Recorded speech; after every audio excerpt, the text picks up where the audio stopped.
In today's video, I am going to teach you how to track leads in Airtable using Claude AI. Start by opening Claude AI and creating a new chat.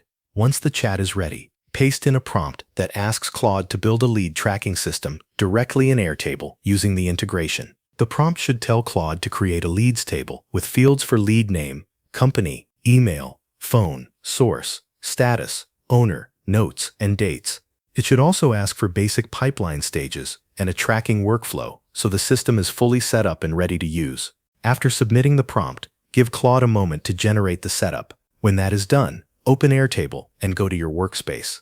In your workspace, look for the newly created lead tracker base. Open that base so you can review what was generated. Next, go into the leads table. Check that all of the expected fields are there. You should see fields for the lead name, company, contact details, source, current status, owner, notes, and relevant dates. Make sure the table structure matches what you requested in Claude. Then review the field setup more closely. Confirm that the status field is configured in a way that supports pipeline tracking. This should allow you to move leads through stages such as new, contacted, qualified, proposal sent, and converted.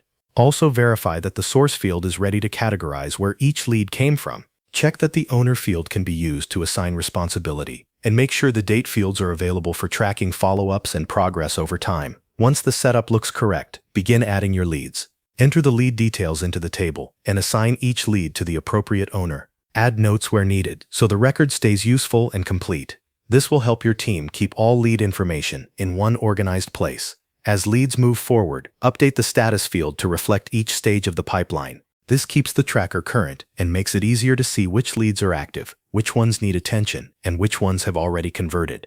Finally, monitor lead progress directly inside Airtable. Review the table regularly to track movement through the pipeline and maintain visibility into active and completed opportunities. Thanks for watching. That covers everything you need to know.